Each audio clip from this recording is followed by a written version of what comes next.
Class 11 का last chapter है जिसका नाम है केमिकल कोऑर्डिनेशन एंड इंटीग्रेशन। इस चैप्टर में हम बात करेंगे केमिकल्स के बारे में जो हमारी बॉडी में एज अ इंट्रासेलुलर मैसेंजर काम करते हैं।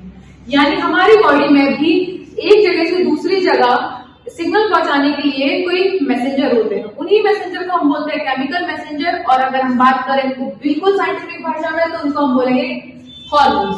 तो जो हॉर्मोन्स है वो हमारी ग्लैंड से रिलीज होते हैं। अब ग्लैंड हमारी बॉडी में दो तरह की ग्लैंड है, एक है हमारी बॉडी में एक्सोक्राइन ग्लैंड और दूसरी हमारी बॉडी में एंडोक्राइन ग्लैंड।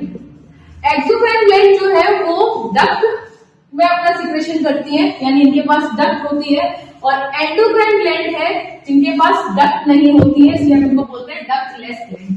यानी डक्ट मतलब बिल्कुल एक पाइपलाइन जो हमारी बॉडी में फिटेड होती है, जैसे कि हमारी वेसल्स। यानी इनका जो सीक्रेशन है वो ब्लड ट्रांसपोर्ट करता है थ्रू ब्लड वेसल्स। और इनका जो सीक्रेशन है वो होता है डक्ट में, जैसे कि हमारी सलाइवरी ग्लैंड जो डक्ट में इनका सीक्रेशन करेगी, और इनके पास कोई डक्ट नहीं होती, इनका सीक्रेशन डायरेक्ट ब्लड में होगा। इसके अंदर आती है हमारी सलाइवरी ग्लैंड, स्वेट ग्लैंड और भी कई सारी ग्लैंड है बहुत सारी। इनके सीक्रेशन को हम एंजाइम कहते हैं और इनके सीक्रेशन को हम हार्मोन कहते हैं। इसके अंदर हमारी बॉडी में आती है thyroid gland, pituitary gland, parathyroid, pineal, adrenal, hypothalamus. तो ये सारी ग्लैंड हम इस चैप्टर में पढ़ने वाले हैं। तो पहले हम बात करते हैं हमारे इस मैसेंजर की, जिसको हमने बोला है क्या, हार्मोन। ठीक है, हमारी बॉडी में एक स्पेशल टाइप की ग्लैंड और होती है जिनको हम बोलेंगे हेट्रोक्राइन। क्या हो गया? हेट्रोक्राइन ग्लैंड, जैसे कि हमारी पैंक्रियास। यानी ये एक मिक्स ग्लैंड है, इसमें एक्सोक्राइन पार्ट भी है और एंडोक्राइन पार्ट भी है। यानी ये एंजाइम भी सीक्रेट करती है और हार्मोन भी सीक्रेट करती है। ठीक है, और हमारे पास कुछ अनऑर्गेनाइज्ड ग्लैंड भी है, जैसे कि हमारा liver, heart, kidney and GIT यानी गैस्ट्रोइंटेस्टाइनल ट्रैक्ट। यानी इनका काम नहीं है हार्मोन सीक्रेट करना, फिर भी ये हार्मोन सीक्रेट करते हैं। ठीक है, अगला बात करते हैं हमारे हार्मोन की। हार्मोन हमारी एंडोक्राइन ग्लैंड से सीक्रेट होता है, ब्लड के थ्रू ट्रांसपोर्ट होता है और ब्लड के भी प्लाज्मा वाले पार्ट से ट्रांसपोर्ट होता है। ये नॉन न्यूट्रिएंट होता है, यानी इनके अंदर कोई भी न्यूट्रिशन क्वालिटी नहीं होती, यानी ये हमको कोई एनर्जी नहीं देते हैं। ठीक है, ये हमारे इंट्रासेलुलर मैसेंजर है, यानी एक सेल से दूसरी सेल को मैसेज पहुंचाते हैं। दूसरा, ये हमारे बहुत कम अमाउंट में बनते हैं, बॉडी में स्टोर भी नहीं होते हैं। ठीक है, यानी जब जरूरत होगी तब ये दोबारा बनेंगे। एक्सेप्शन ये है कि अगर थायराइड ग्लैंड का सिक्रेशन ही स्टोर होता है, बाकी कोई भी ग्लैंड के हार्मोन स्टोर नहीं होते हैं। ये हाईली रिएक्टिव होते हैं, इनका मॉलिक्यूलर वेट बहुत कम होता है। ठीक है, ये हमको एनर्जी नहीं देते हैं, ये रीयूज भी नहीं होते हैं और ये नॉन एंटीजेनिक है। यानी हम एक पर्सन से दूसरे पर्सन को हार्मोन दे तो सकते हैं, क्योंकि ये इनके पास कोई भी एंटीजन नहीं होता, यानी हमारी बॉडी इसके लिए कोई भी एंटीबॉडी नहीं बनाएगी। और ये स्पीसीज स्पेसिफिक भी नहीं होते हैं, यानी दूसरी स्पीसीज से भी हार्मोन ले सकते हैं, पर लेकिन इसके रिसेप्टर हमारे में अलग अलग होते हैं, तो हम ले नहीं सकते। सबसे पहला जो हार्मोन डिस्कवर किया गया था वो था हमारा सीक्रेट। ठीक है, अगर हम बात करें केमिकल नेचर की, हार्मोन के केमिकल नेचर की, तो हमारे पास 4 तरह के नेचर है इनके। पहला स्टेरॉइड, दूसरा अमाइन, तीसरा आइडोथायोनिक, चौथा हमारे पास प्रोटीन नेचर है। स्टेरॉइड नेचर में जो हार्मोन है वो कोलेस्ट्रॉल से बनते हैं। किससे बनते हैं? कोलेस्ट्रॉल से। इसके अंदर आते हैं हमारे सेक्स हार्मोन और दूसरे आते हैं एड्रिनल कॉर्टेक्स के हार्मोन। सेक्स हार्मोन में हमारे पास है एंड्रोजन, ईस्ट्रोजन, प्रोजेस्टेरोन, और कॉर्टेक्स में हमारे पास aldosterone and cortisol. Amine nature की बात करें तो ये हमारे सिंगल अमाइनो एसिड से ड्राइव होंगे ये हार्मोन। इसके अंदर आएगा एड्रिनल मेडुला के हार्मोन, जिसमें आएगा एड्रेनालिन, नॉर एड्रेनालिन और मेलाटोनिन एंड सेरोटोनिन। आइडोथायोनिक नेचर, जो कि अमाइनो एसिड तो सिंगल है, लेकिन उसके साथ साथ कौन जुड़ा है? आयोडीन जुड़ा हुआ है। इसमें आता है हमारे थायराइड ग्लैंड के हार्मोन, जिसमें आएगा T3 and T4। Last peptide and protein nature के हार्मोन, ये मोर देन 1 अमाइनो एसिड से ड्राइव होते हैं, यानी एक से कई ज्यादा इसमें हमारे अमाइनो एसिड जुड़े रहते हैं, और वो जुड़ते किससे हैं?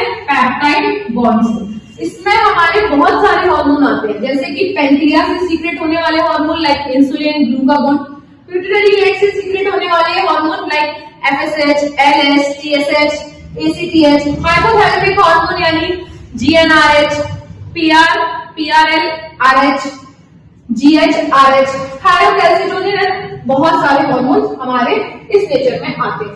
इन नेचर की वजह से क्या होता है, हमारे हार्मोन की मैकेनिज्म डिसाइड होती है कि हार्मोन इंट्रासेलुलर काम करेगा या सेल सरफेस पे काम करेगा। अगला टॉपिक है मैकेनिज्म ऑफ हार्मोन एक्शन, यानी हार्मोन का काम करने का जो तरीका है वो दो तरीके से कर सकता है, या तो प्लाज्मा के ऊपर रहकर काम करेगा, यानी प्लाज्मा मेम्ब्रेन के ऊपर उसका रिसेप्टर होगा, उससे बाउंड हो जाएगा, या उसका रिसेप्टर सेल के अंदर होगा।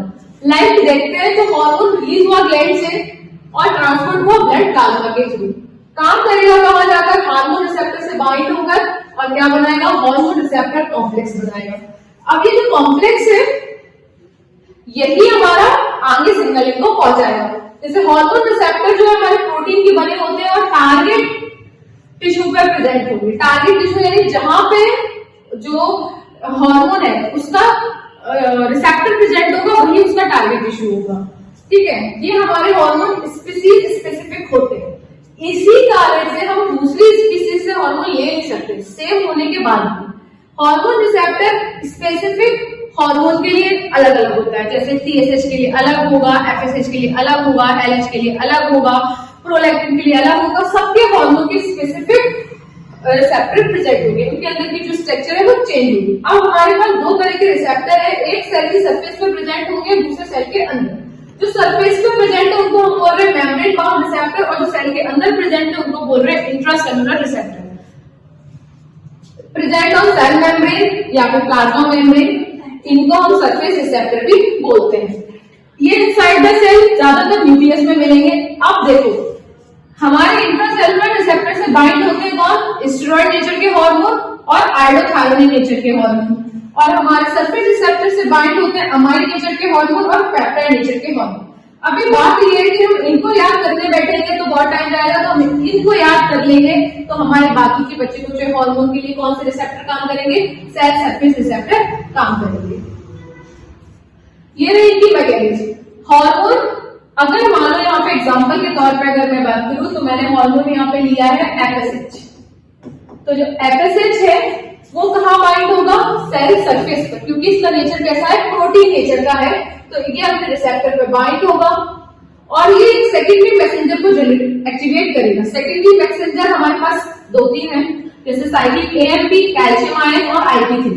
ठीक है, ये सेकेंडरी मैसेंजर हमारे DNA न्यूक्लियस को पार करते हुए DNA को सिग्नलिंग देंगे, और DNA हमारा ट्रांसक्रिप्शन करेगा यानी RNA बनाएगा, और फिर ट्रांसलेशन होगा यानी प्रोटीन बनेगी, यानी जिस काम के लिए वो मैसेज आया था वो काम हो जाएगा।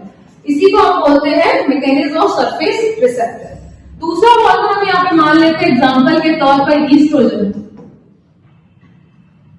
जो कि एक स्टेरॉइड नेचर का हार्मोन है। ये इस प्लाज्मा मेम्ब्रेन को क्रॉस करेगा, डायरेक्ट न्यूक्लियस में इसका रिसेप्टर प्रेजेंट होगा, वहां उसके साथ बाइंड होगा, बाइंड होकर हार्मोन रिसेप्टर कॉम्प्लेक्स बनाएगा, वो DNA को सिग्नल देगा, देन DNA RNA बनाएगा, RNA देन प्रोटीन बनाएगा, यानी जो भी उसका फंक्शन जिस काम के लिए वो आया था वो काम उसका हो जाएगा।